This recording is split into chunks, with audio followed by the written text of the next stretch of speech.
Gold, trusted gold buyers. మీరు తాకట్టు పెట్టిన బంగారాన్ని విడిపించి ఈ రోజు ఉన్న మార్కెట్ ధరకు కొనబడును.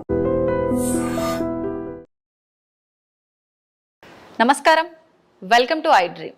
ధర్మ మార్గం విత్ విజిత కార్యక్రమానికి స్వాగతం.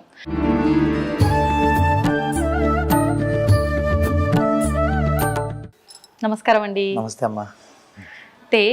అన్నం పరబ్రహ్మ స్వరూపం అంటారు. నిజంగా భోజనం చేసే విధానం చూస్తే ఒకప్పటి కాలానికి ఇప్పటి కాలానికి చాలా వ్యత్యాసం ఉందనే చెప్పాలి. ఆహారం వండుకునే దగ్గర నుంచి ఆ తిన్న విస్తరాకు తీసివేసే వరకు కూడా ప్రతిదీ ఒక నియమంగానే చేసేవారు పెద్దవాళ్ళు. ఇప్పుడు అదంతా కూడా కనుమరుగైపోయిందండి.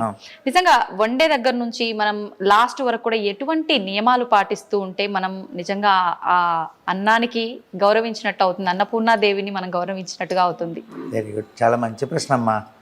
ఈ రోజుల్లో చాలామందికి మేము ముందు పిల్లల్నే తీసుకుందాం అమ్మా. అలాగే అండి, ఎందుకంటే పిల్లల దగ్గర నుంచే మనకి ఇది మారాలి. అవునండి. చిన్నపిల్లలు మా అబ్బాయి చదవట్లేదండి, మా అబ్బాయి విపరీతమైన అల్లరండి అని చాలామంది అడుగుతూ ఉంటారు.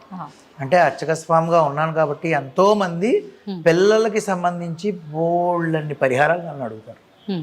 ఇదంతా ఎక్కడ మొదలవుతుందంటేనమ్మా, మనం పిల్లల్ని చూసే పెంచే విధానం సరే ఓకే, కానీ వాళ్ళకి టిఫిను భోజనము అంటాం కదా, అక్కడ మొదలవుతుంది. చాలామంది ఇళ్లల్లో నేను స్వంతంగా చూశాను, పిల్లవాడికి బాక్స్ కట్టినప్పుడు ఆవిడ పరిస్థితి పాపం చేసి ఉంటుంది, నేను వాళ్ళని తప్పు పట్టట్లా, కానీ కొంచెం కష్టపడాలి. ఎందుకు, మన పిల్లాడి యొక్క భవిష్యత్తు బాగుండాలని కోరుకుంటాం కదా. అందుకని ఆవిడ ఏం చేయాలంటే ముందుగానే స్నానం చేశారు. అమ్మ వండక ముందు స్నానం చేసుకోవాలి. చేసి పిల్లాడికి పాపకో బాబుకో ఈ యొక్క బాక్స్ కట్టేటప్పుడు వండేటప్పుడు ఓం శాంతి శాంతి శాంతి అని కనీసం 5-6 సార్లు అనుకుంటూ వంట చేయాలి. కుక్కర్ పెట్టినప్పుడు ఇలా అనుకుంటూ చేయి, ఒక కూర చేసినప్పుడు ఇలా అనుకుంటూ, ఏది చేసినా శాంతి మంత్రం చెప్తూ వంట చేశారు. అయిన తర్వాత శాంతి మంత్రం పెడుతూ శుభ్రంగా బాక్స్ కట్టి వాడికి 2 ముద్దలో టిఫిన్ పెట్టి పంపిస్తేనండి, చదువుకోవట్లేదని కంప్లైంట్లు, అల్లరండి అసలు మా మాట వెంటనే కంప్లైంట్లు ఏం ఉండవండి. నన్ను నమ్మండి, ఈ శాంతి మంత్రంతో అన్నం వండి ఈ విధంగా పిల్లలకు పెట్టాలి. అంత బాధ్యత కలిగిన పరిస్థితి అది, ఆ పదవి అటువంటిది. దాంతోపాటు ఈరోజు మీరు అడిగిన ప్రశ్నలో ఏదైతే ఉందో, ఒక అరిటాకు అన్ని రకాల పిండి వంటలతో అన్నం వండుకుని అన్నం వడ్డించి గెస్టులకి, అంటే చూడండి ఊరకరారు మహాత్ములు అంటారు కదా, వచ్చిన వారందరికీ కూడా సంతోషంగా సంతృప్తిగా అన్నం వడ్డించి పెట్టే పరిస్థితుల నుంచి, అటు నుంచి శుభ్రంగా పళ్ళెల్లో వేసి ఇచ్చేస్తే కూర్చుని తినేయండి అంటే అలా అయిపోయింది. మీకు తెలిసిందే కదా, బఫెట్ భోజనం సిస్టమ్ అలా అయిపోయింది. అంటే కాలానికి అనుగుణంగా మారిపోవాలండి, తప్పదు అని కొంతమంది అంటారు. అలా అని చెప్పేసి మనం షూసును చెప్పులు వేసుకుని తినలేం కదండి. మరి కాలానికి అనుగుణంగా మారాలి అని అన్నప్పుడు ఇలా ఎక్కడైనా ఉందండి షూసు చెప్పులు వేసుకుని తినమని? లేదు. సరే అయిపోయింది. అందుకనే ఈ ప్రతిదీ ఈ ఫాలో అవ్వే విధానం ఎక్కడ మొదలవుతుందంటే ఎప్పుడు అమ్మేనండి. అందుకని అమ్మవారితో సమానం. చూడండి, అమ్మలగన్నయమ్మ, ఇది మన పోతన గారు భాగవతంలో ముందు అమ్మలగన్నయమ్మ ముగురమ్మల మూల పుటమ్మ చాలా పెద్దమ్మ సురారులమ్మ కడుపారడి బుచ్చినయమ్మ దన్నులో నమ్మిన వేల్పుటమ్మల మనమ్మల నుండెడియమ్మ దుర్గ మాయమ్మ కృపాబ్దినిచ్చుట మహత్వ కవిత్వ పటుత్వ సంపదలు అని చెప్పి ఆయన మొదలుపెట్టారు. అవునండి.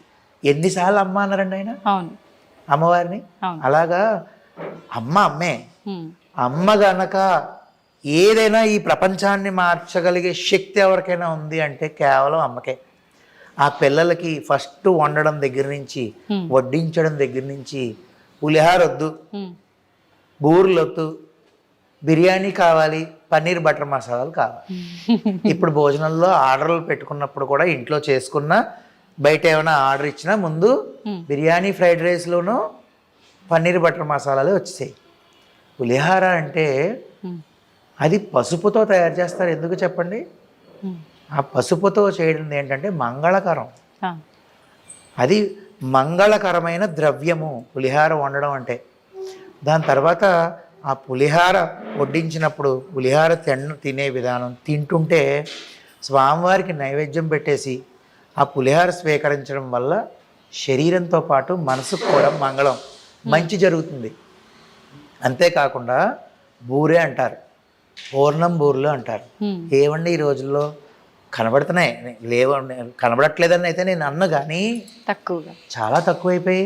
ఓపికలు ఉండాలి కదండి వండాలంటే. బూర వండాలంటే చాలా కష్టం.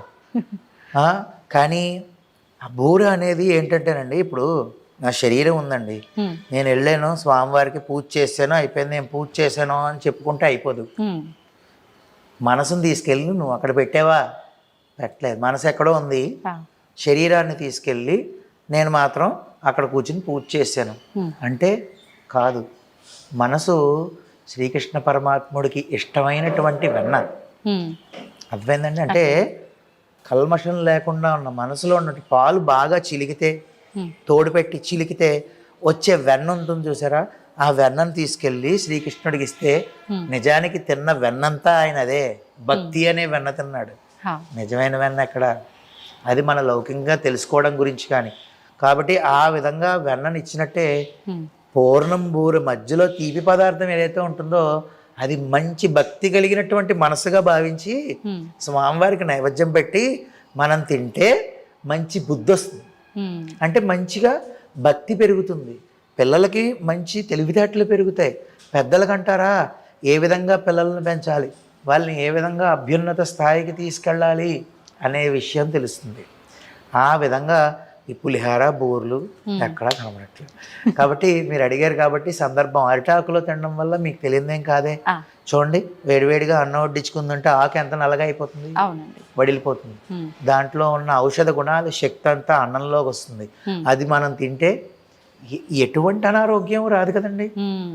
మనం తినేదంతా ఇప్పుడు ఈ ప్లాస్టిక్ ప్లేట్లు వీటి వల్ల ఏంటంటే కనబడనంత అనారోగ్య పాలవ్వడం, ప్రతి ఒక్కళ్ళు చిన్నప్పటి నుంచే ఇబ్బందులు పడ్డం కేవలం మీరు తినే ఆహార పదార్థంలో కూడా చాలా చాలా మెయిన్ అదే.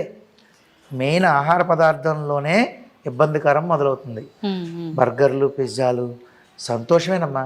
పిల్లాడు సినిమాల్లోనో లేదంటే ఫ్రెండ్స్ దగ్గర చూశాడు, సెల్ ఫోన్లో చూశాడు, ఒక్కసారి వాడిని అభిమానిస్తాం, ప్రేమిస్తాం కాదు, కాదని లేకపోతే తప్పదు ఒక్కసారమ్మా.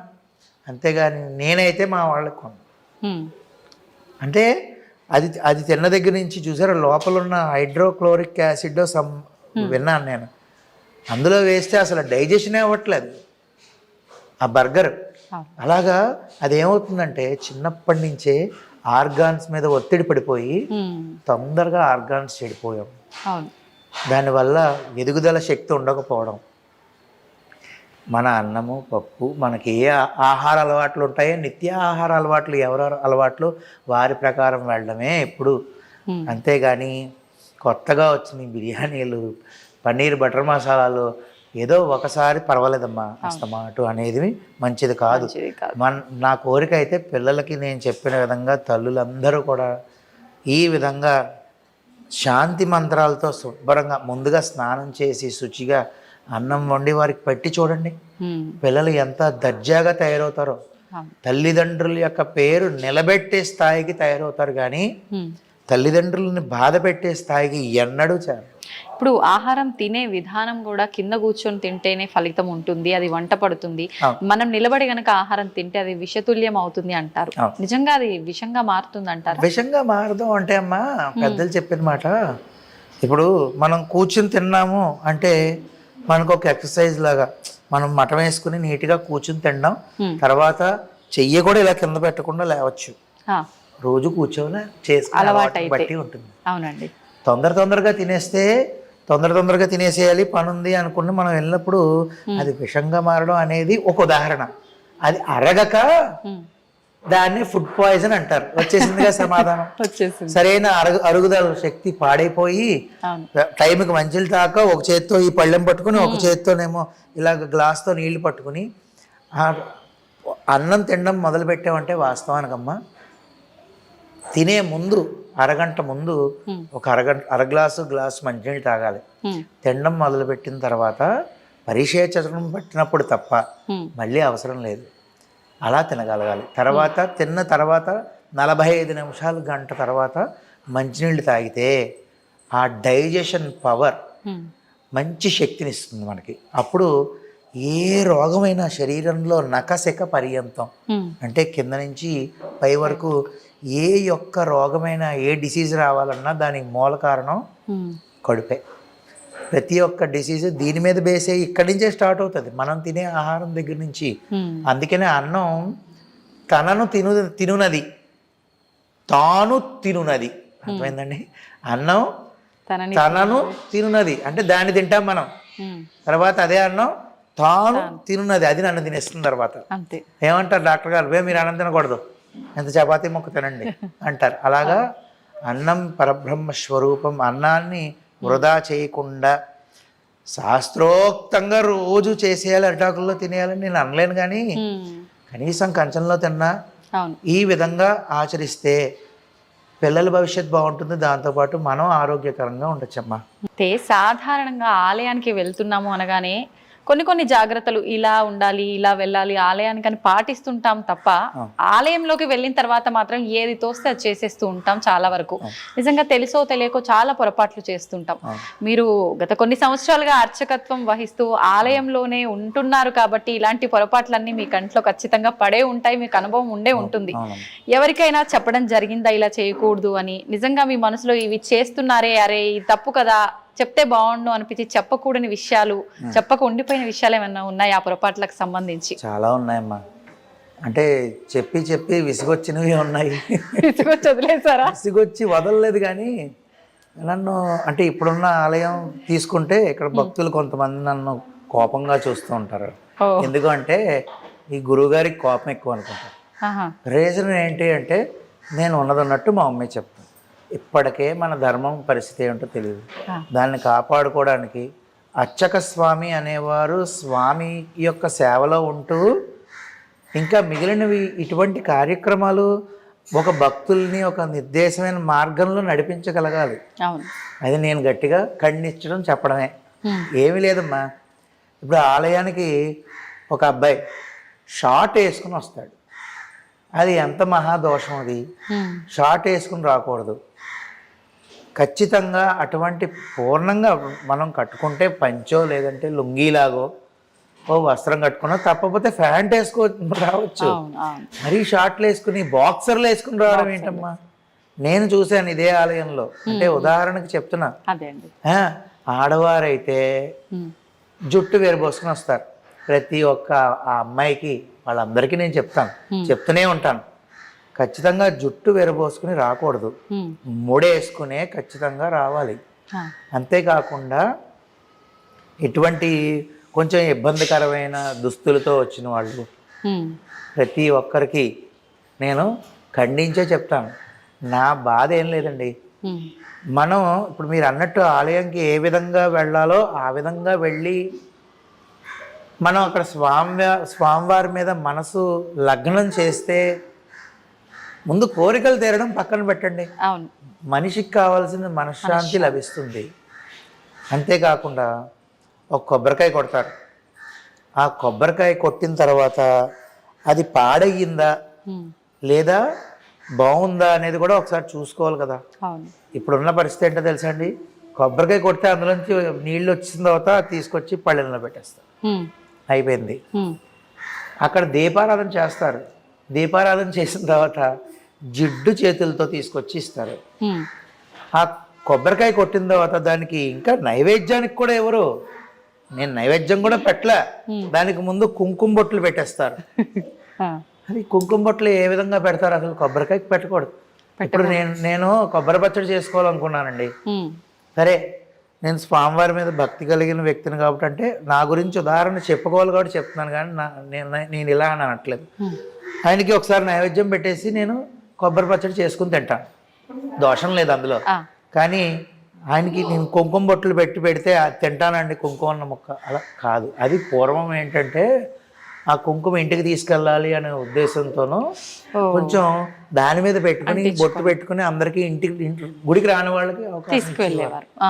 ఇప్పుడు అలా కాకుండా పక్కన ఫోన్లు కవర్లు కాగితాలు ఉన్నాయి కదా, అవును. దాన్ని ఎందుకు పాడు చేయడం? పోనీ వెళ్ళేటప్పుడు తీసుకెళ్ళచ్చు కదా, ముందే బొట్టులు పెట్టి స్వామికి ఎలా ఇస్తారు? ఎన్ని అంటే జరుగుతున్నాం చాలా. మీరు అన్నట్టు అర్చక స్వామిగా ఉన్నాను కాబట్టి ప్రతి నిత్యం నేను చూస్తూనే ఉన్నాను.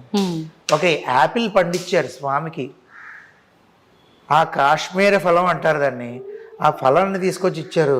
దాని మీద స్టిక్కర్ కూడా తీయరు, స్టిక్కర్ కూడా తీయకుండా ఫలాన్ని తీసుకొచ్చి స్వామివారికి ఇచ్చేస్తే, అదే నువ్వు తీసుకున్నప్పుడు ఏం చేస్తావు? శుభ్రంగా స్టిక్కర్ తీసుకుని కడుక్కుని తింటావు. అయితే ఇప్పుడు భగవంతుడికి సమర్పించే పండ్లన్నీ మనం కడిగి పెట్టాలా అండి? ఖచ్చితంగానమ్మా, ఆ ఫలాన్ని బట్టి ఉంటుంది. ఖచ్చితంగా ఏ ఫలమైనా సరే అమ్మా శుద్ధిగా ఇవ్వాలి అంటారు. కొన్ని ఇప్పుడు ఫర్ ఎగ్జాంపుల్ పంపర పనాస పండు ఉంది, స్వామివారికి నైవేద్యంకి ఇస్తాం. లేదా పనస పండు నైవేద్యంకి ఇచ్చారు అనుకోండి, నాకు ఇచ్చిన వాళ్ళు ఉన్నారు, కడిగి పెట్టవలసిన అవసరం ఉండదు. దాన్ని శుభ్రంగా నీళ్లు జల్లి శుద్ధి చేసి స్వామివారికి పెట్టచ్చు. ఒకవేళ భక్తులు కడిగిచ్చినా మళ్ళీ మేము అర్చక స్వామిలో నీళ్లు జల్లుతాం. కానీ నేను అనేది ఏంటంటే, ఇచ్చే పండు ఎలా ఉందో చూసుకోండి అంట, అంతకు మించి ఇంకేం కాదు. అరటిపండు ఒకవేళ మనం స్వామివారికి ఇస్తే గనక నైవేద్యంకి బయట రెడీగా ఉంటాయి, రూపాయికి ఒక పండు చెప్పున అవి కొంటాం.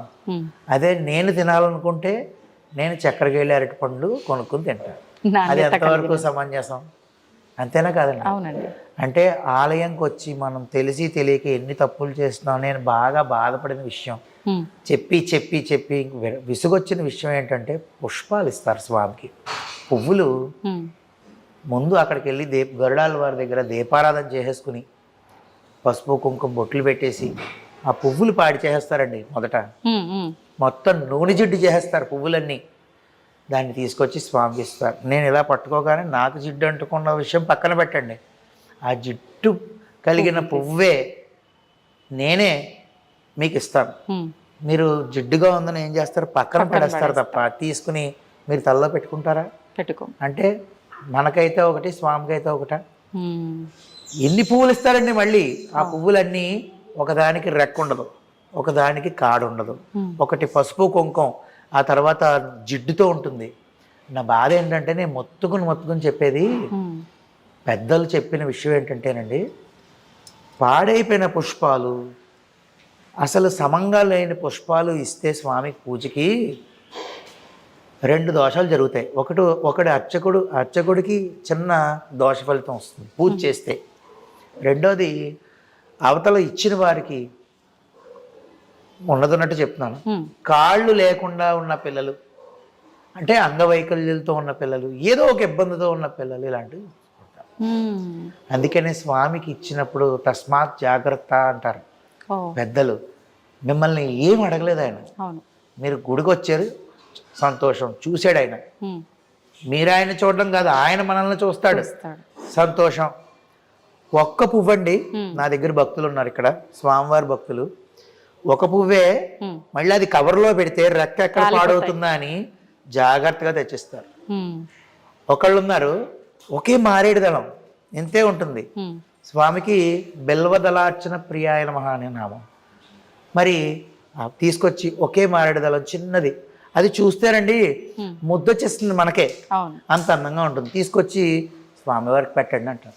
చాలా నాకు ఎంత నేను ఆయన సంగతి సరే, నేను సంతోషపడిపోతాను. ఎందుకంటే ఎంత భక్తిగా ఇచ్చింది జాగ్రత్తగా అపురూపంగా తీసుకొచ్చారు అని చెప్పేసి అనుకుంటాం. పారిజాత పుష్పాలు ఉంటాయి, ఒకళ్ళిద్దరు ఉన్నారు అంటే అది ఉంటే ఇది ఉంటుంది అన్నట్టు. పారిజాత పుష్పాలు ఎంత సున్నితం, అది కింద పడింది తీస్తేనే పాడైపోతాయి. అటువంటి పారిజాత పుష్పం ఒక్క రేఖ మీద డాగు లేకుండా తెచ్చి ఇచ్చిన వాళ్ళు ఎంతమంది ఉన్నారు. అంటే మీకు కావాల్సిన శ్రద్ధ. నేను ఇంతకు ముందు చెప్పింది ఒక కోవ, ఇప్పుడు చెప్పేది ఒక కోవ, అంతే కదండి. మీరందరికీ కావాల్సింది శ్రద్ధ.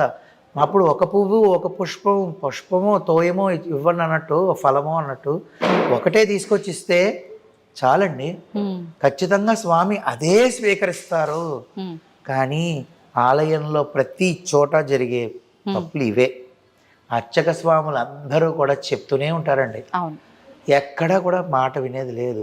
జిడ్డైపోయి రెక్కలు ఊడిపోయిన పువ్వులు. కొబ్బరికాయ విషయంలో చెప్పాను, పళ్ళ విషయంలో చెప్తున్నాను. ఇవన్నీ ఉంటే ఎక్కడ భక్తి శ్రద్ధలు పెరిగిపోయి ఏ కోరికలు తీరిపోతాయండి? అంటే ముందు మనలో భక్తి అనేది ఉంటే తర్వాత మనం స్వామివారి మీద మన మనసు లగ్నం చేయగలిగితే తర్వాత ఆయన చూస్తాడు. ముందు మన దగ్గర ఏముంది మనం చూపించడానికి? మనసులో ఉన్నటువంటి భక్తి అనే కలవ పువ్వు ఏదైతే ఉంటుందో ఆ పువ్వు తీసుకెళ్ళి ఆయన పాదాల దగ్గర లోటస్ ఫీట్ అంటూ ఉంటారు. ఏమిటండి అది? అంటే మన మనసులో ఉన్న భక్తి అనే పువ్వుని, కమల పువ్వుని తీసుకెళ్ళి స్వామి దగ్గర అర్పిస్తే అదే ఆయనకి కావాలి. ఎన్నిసార్లు వచ్చేసి 108 ప్రదక్షిణాలు చేసేస్తాను, పరిగెడుతూ ఎందుకండి ప్రదక్షిణాలు చేయడం? ఈ ప్రదక్షిణలు చేసే విధానం కూడా నామస్మరణ లేకుండానే మీరు అన్నట్టుగా పరిగెత్తుతూ హడావిడిగా తిరిగి వాళ్ళ పని అయిపోయింది, వేరే పని ఉంది అని హడావిడిగా వెళ్ళిపోతారు. కొంతమంది అదే పనిగా అతి భక్తి ప్రదర్శిస్తున్నారేమో అనిపిస్తుంది ఆ ప్రదక్షిణలు చేసే విధానంలో కూడా. ఎలా ఉండాలండి అసలు నిజంగా? అంటే ప్రదక్షిణం అంటే ప్ర ధ క్షి నా అని 4 ప్ర అంటే మనం వేసే ప్రతి అడుగుకి మన కర్మలు నశించిపోతూ ఉంటాయి. అలాగా పాపక్షయం ఏదైతే ఉంటుందో ఆ క్షయం అంటే పాపాలన్నీ క్షయం అయిపోతాయి. ఆ తర్వాత ప్రదక్షిణం వల్ల ఆఖరిలో మోక్షాన్ని పొందుతాం. ఈ ప్రదక్షిణం అనేది చేస్తూ ఉండడం వల్ల దానికి చాలా అర్థం ఉంది. మనం అడుగులో అడుగేసుకుంటూ నెమ్మదిగా చేయాల్సిన పని లేదు, కానీ ఆచితూచి అడుగేయాలి ప్రదక్షిణ అనేది. ఫాస్ట్గా పరిగెత్తేస్తే ఉపయోగం ఏముంది చెప్పండి? అంటే చేసేనని పేరుకి తప్ప ఉపయోగం లేదు. అది కైంకర్యం కింద రాదు. ప్రదక్షిణం అనేది నెమ్మదిగా చేసుకోవాలి. భగవన్నామ స్మరణతోనే ఉండాలి. మాట్లాడుకుంటూ కబుర్లు చెప్పుకుంటూ ప్రదక్షిణం చేస్తే పచ్చేది. నీకు సమయం అయిపోతున్నదా? ఇంకా 10 నిమిషాలే సమయం ఉందా? దానికి తగ్గట్టు చేసుకోండి. 10 నిమిషాలే సమయం ఉన్నప్పుడు విష్ణు సహస్రనామం చదివేయాలి. కనీసం విష్ణు సహస్రనామంకి ఒక ప్రశాంతంగా చేసుకోవాలంటే 28 నిమిషాలు పట్టు. నీకు 10 నిమిషాలు పావుగంట ముందు వచ్చి కంగారు పడిపోయి నేను చదివేస్తానంటే నెమ్మదిగా ఆ 10 నిమిషాలకు తగ్గట్టు నా స్తోత్రం తీసుకుని ప్రశాంతంగా చదువుకోవాలి. అవును. ఇప్పుడు నాకు ఆలయానికి వెళ్ళాలి, ప్రతిరోజు ఆలయం దగ్గరలోనే ఉంది కాబట్టి అని ఉంది, కానీ నాకు అంత సమయం కుదరట్లేదు. నేను వెళ్ళి ప్రదక్షిణ చేయడము, కొబ్బరికాయ కొట్టడము ఇదంతా నా వల్ల కాదు. నేను వెళ్తా, ఒక 5 నిమిషాలు ప్రశాంతంగా భగవంతుని చూస్తూ కూర్చుంటా, వచ్చేస్తా తీర్థ ప్రసాదాలు తీసుకొని, అలా వెళ్ళొచ్చు అంటారా? సంతోషంగా. ఇప్పుడు మీరు అన్నట్టు ఆయన ప్రదక్షిణాలు చేయమన్నాడా, కొబ్బరికాయ కొట్టమన్నాడా, పూజ చేయమన్నాడా? మీరు ఏదైతే ఇప్పుడు అన్నారో అదే చాలండి. చాలా మంచి ప్రశ్న వేశారు. మీరు ఏమి చేయక్కర్లేదు, వెళ్ళండి, కాసేపు స్వామివారిని చూడండి, ఆయన ముఖారవిందాన్ని చూడండి. శివాలయమా అభిషేకం జరుగుతూ ఉంటుంది, చూడండి, ఒక పక్కన కూర్చుని ఎవరికి అడ్డు లేకుండా తీర్థం తీసుకోండి, స్వామివారి పాదుకలు తీసుకోండి. ఆ తీర్థము మనకి మంచి బుద్ధిని ఇచ్చేస్తుంది. మీరు ఈ కూర్చున్న 5 నిమిషాలు ఏ ఆలయ ప్రతిష్ఠ అయినా కూడా కింద రాగి యంత్రాలకి పెట్టి దాని మీద కొన్ని లక్షల సార్లు మూలమంత్రాన్ని జపం చేసిన జలాన్ని విడిచిపెట్టి దాన్ని స్వామివారి కింద ఉంచితే ఎలక్ట్రోమాగ్నెటిక్ వేవ్స్ అనేవి ప్రొడ్యూస్ అవ్వి మనం ప్రదక్షిణం చేస్తున్నప్పుడు అవన్నీ మన శరీరానికి పట్టి మనం కూర్చుని ఉన్నప్పుడు కూడా మంచి ఆలోచనలు ఇచ్చి ఒక మంచి మార్గాన్ని, ఒక కష్టంతో నేను వచ్చానండి ఆలయంకి, తదేక దృష్టితో మీరు భక్తి శ్రద్ధలతో స్వామిని చూసి కొంచెం మానసికంగా ప్రశాంతంగా కళ్ళు మూసుకుని ధ్యానం చేసుకుంటే స్వామి నామాన్ని, స్వామి రూపాన్ని, మీకు ఏదైతే కష్టం ఉందో తొలగిపోయే మార్గాన్ని మీరు తీసుకుని గుడిమెట్లు దిగుతారండి. ఖచ్చితంగా నేను చెప్తాను. అంటే అంత శక్తి ఏ ఆలయంలోనైనా ఉంటుంది. ఇందులోనూ కూడా మళ్ళీ చాలా రకరకాల ప్రతిష్టలు ఉంటాయి. అంటే మీకు స్వయంభూ ఉంటుంది, అంటే స్వామివారు అంతటా స్వామివారు వెలసి. ఉదాహరణకి తిరుమల తిరుపతి క్షేత్రం, శ్రీశైలం. తర్వాత దేవతా ప్రతిష్ట ఉంటుంది, అంటే దేవతలే ప్రతిష్ఠించిన. చూడండి చాలా ఆలయాల్లో ఇగోండి, ఇక్కడ భీముడు శ్రీశైలంలో చూశారనుకోండి, పంచపాండవులు ప్రతిష్ఠించారు అని చెప్పుకుంటుంది. అలాగా దేవతా ప్రతిష్ఠించిన మూర్తులు ఉంటాయి. తర్వాత ఋషి ప్రతిష్ట, అంటే ఋషులు ప్రతిష్ఠించిన మూర్తి. అవునండి. తర్వాత రాక్షసులు కూడా ప్రతిష్ఠించారండి. ఆహా. చాలా చాలా చోట్ల ఉన్నాయి. రాక్షస ప్రతిష్ఠించిన శివలింగాలు స్వామూర్తులు ఉంటాయి. అలాంటివి మనకు తెలిసిన ఫేమస్ క్షేత్రాలు లాంటివి ధవళేశ్వరం రాజమహేంద్రవరంలో ఉంది. ఆహా. ఆ. Okay okay. ఆ తర్వాత మానవులు ప్రతిష్ఠించినవే ఇప్పుడు మనం చేసుకుంటాం. ఎందుకు ఈ వర్గాలు ఎందుకు డివైడ్ చేస్తున్నాం అంటే, స్వయంభూ లింగము, స్వయంభూ ఆలయం తిరుమల తిరుపతి దగ్గరికి వెళ్ళి ఒకసారి గోవింద అంటే కొన్ని కోట్ల రెట్ల సార్లు అన్న ఫలితం వస్తుంది. అది దేవతా ప్రతిష్ఠ దగ్గరికి వెళ్ళారు, అక్కడికి వెళ్తే మనం ఒకసారి గోవింద అంటే 1 కోటి సార్లు అన్న ఫలితం వస్తుంది. తర్వాత ఋషి ప్రతిష్ఠ దగ్గరికి వెళ్తే కొన్ని లక్షల ఫలితం వస్తుంది. అదే రాక్షస ప్రతిష్ఠ దగ్గరికి వెళ్తే 1,00,000 సార్లు అన్న ఫలితం వస్తుంది.